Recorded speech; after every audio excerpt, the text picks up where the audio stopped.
Sauce d'ail à tous, l'autre jour, il me restait des légumes grillés, de la raclette et j'ai fait une veloutée avec quelques morceaux de croûtons de pain et quelques morceaux de guanciale grillés. Ici, vous vous rappelez de la soirée de raclette que j'ai dégustée avec le cobaye et du coup, il n'a pas du tout mangé les légumes et comme il m'en restait, je lui ai dit avec cela, c'est peut-être excellent de le faire en velouté. Ces légumes, je les ai mis en grillé au four avec quelques assaisonnements, sel, poivre, l'huile d'olive et un peu de chicken powder. Et comme il me reste la pomme de terre et de la patate douce qui sont cuits à l'eau pour la raclette, du coup j'ai tout ajouté. Donc ça fait un beau ensemble de légumes excellents pour la santé. Et je pense qu'en velouté, elle doit être délicieuse. C'est pourquoi j'ai utilisé tous ces restes pour faire une veloutée assez épaisse, intéressante pour la première fois.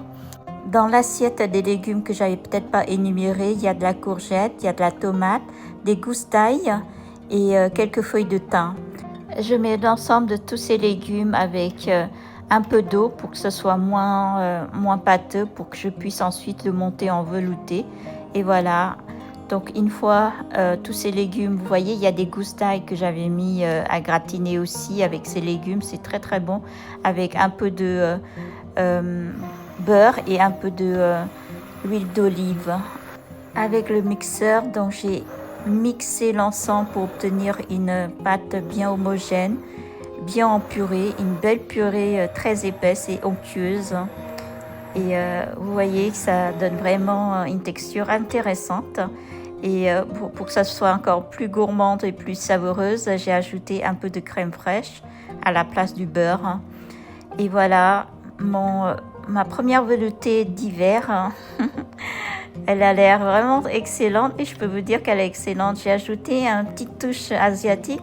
J'ai mis un peu de sauce de poisson et un peu de chicken powder pour relever un peu le goût. Et du coup, pour accompagner cette veloutée, j'ai fait moi-même des croûtons de pain avec des pains grillés de la boulangère. Donc, elle vendait des pains par sachet comme ça. Donc, j'ai acheté un sachet pour faire une espèce de croûton maison. Donc, je les écrase avec un petit mortier. Et ensuite, je fais revenir avec un peu... donc, du coup, j'avais pris du guanciale qui restait. Ici, c'est du guanciale un petit peu... comment dire, avec du piment rouge, je ne sais pas comment on dit ça en italien. Et du coup, ce qui reste d'huile du guanciale, j'ai fait revenir ces pains grillés, ces petits pains grillés pour former un croûton très croustillant pour accompagner cette veloutée très très douce. Donc on a le côté croquant du croûton, ensuite un petit point salé qui vient du guanciale. Et ensuite la veloutée qui accompagne très très bien tous ces ingrédients, ils vont bien ensemble je trouve. Voilà, ici je suis en train de dresser sur une petite cocotte pour donner une belle présentation à la veloutée. Voilà la veloutée, elle est onctueuse, elle est excellente, elle a beaucoup de goût avec tous ces légumes.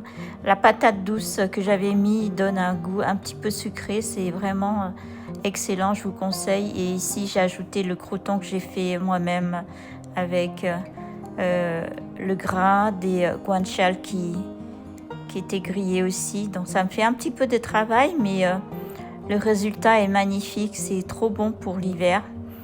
Et pour le soir, donc si vous ne souhaitez pas trop manger, une petite soupe veloutée comme ça, c'est excellent. Et voilà, à très bientôt.